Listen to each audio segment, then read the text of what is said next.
When an obstacle or a problem comes our way, we have two choices. We can say, why me? And then go down that road. Or you can say, you've chosen me for a reason. All right, let's do this. How am I going to handle this?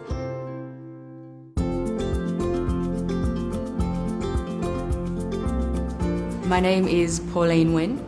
I am in the role of Managing Director at Red Lantern. It's a Vietnamese restaurant. It's the most awarded Vietnamese restaurant in the world. My husband Mark is the chef here, huge advocate for sustainability and the ethics of what we eat, a topic that we're very passionate about at Red Lantern.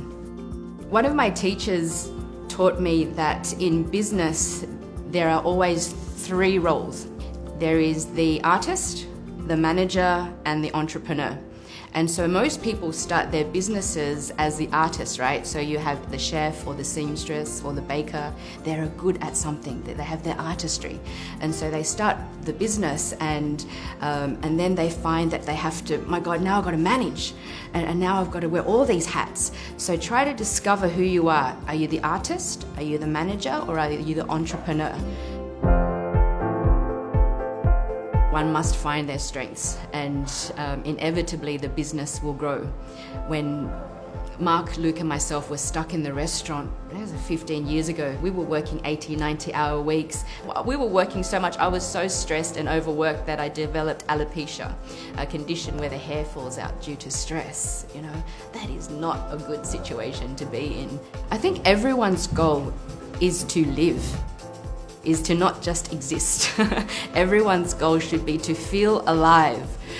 You shouldn't be coming into your own business or your small business or your job and feel dead on the inside. You shouldn't be dreading it.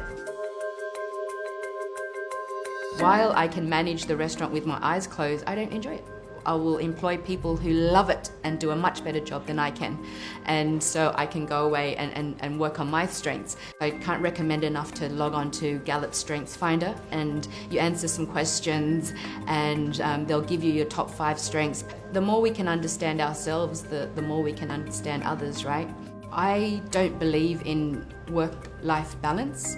Work-life balance separates the two. What I do is not work, it's just life. It's living. When we discover who we really are, what our strengths are, what we really love, and we do that every day, then it doesn't become work, it becomes life. I think one of the challenges as being a small business owner, for myself, I was a control freak. No one can do it better than myself. And so if you're a control freak, you're the only one who has control. If you're the only one who knows the systems, you're the only one who's going to work it. And so in order to have more freedom, to free up more time, we had to really rethink the nexus of being on the tools or leading from the front. And to create systems, to get our team to create systems, to build a business that you can sell later on. And I think one of the biggest challenges, and I hear it time and time again, is the dialogue that small business owners have within themselves is that no one can do it better than I can, and so they're trapped. Good delegation would be to have your systems and processes recorded, either online or in a folder, and have everyone follow the process. Good delegation is having a system that is duplicable. When I talk about systems and processes to other business owners, there's almost a sense of dread. They're like, systems, processes, where do I start? You've got to put all of it down and it becomes your manual.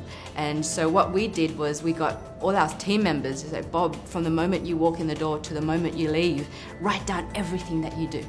And then we got our reservations girl to do all that as well. And I delegated to someone else to put that all together, and that becomes your systems manual, right? And so when a new team member comes in, I just have to read that. And when you're going to sell the business, that's also a very valuable piece of information that the new owners would want to purchase. When you are in a position of micromanaging, your staff become very, very, very expensive. To find employees who treat your business like their own, then it becomes a lot of fun. Then as a business owner, Your phone very rarely rings. All the little things, you need to deal with that. That's what I pay you for. We have that understanding, and whatever mistakes they make along the way, they also grow from it. And so everyone's evolving. Growing a business isn't about how many restaurants you can have. It's, we grow on the inside. How are you growing as a person? How are your team members growing? How is the relationship you have with your suppliers growing? There's a lot of growth that happens on the inside out. More and more, I look for attitude over aptitude. More and more. I want to be surrounded by positive people. People with huge emotional and social intelligence versus standard IQ.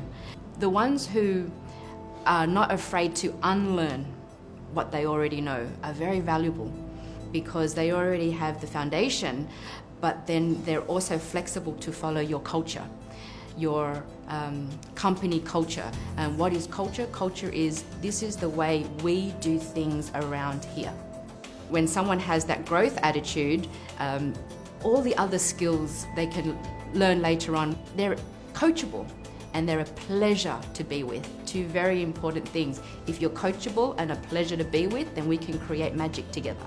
At Red Lantern especially, feedback is so very, very important for us. So our feedback system is, when a customer leaves the restaurant, they get a text message. Thank you very much. It's a quick tool, it's called Typeform. The responses get emailed to me every day. All the positive feedback I forward to my team. Any negative feedback or any constructive criticism, we address immediately. No one points a finger unless I get feedback from both my team members and as well as a customer. The customer is not always right. When you're bitter, everything tastes terrible. Every experience you have is not a good one. And so it's getting feedback from both the customer and my team members and understanding the whole situation. It's all about making amends, and that is a continual process. I often get asked, are there any regrets in business? How could I have learnt all the things that I have learnt if I didn't make the mistakes? People, they need to understand that failure is a part of being an entrepreneur. Failure is a part of being in business. There is no failure, it's just a word, but there is always feedback. And there are always lessons. Man, I learnt another lesson. How many more lessons? There will always be lessons, Ryan Holiday, he is the author of a book called The Obstacle is the Way. It's one of my Bibles. And he puts it that obstacles don't inhibit our success. Obstacles actually create and define our success. And so as a business leader and a business owner, when an obstacle or a problem comes our way, we have two choices. We can say, why me? And then go down that road. Or you can say, you've chosen me for a reason. All right, let's do this. How am I going to handle this? Instead of getting stressed out, see it as another challenge to overcome. Success in business, I think, means something different to a lot of people. Everyone should work on what their definition of success is.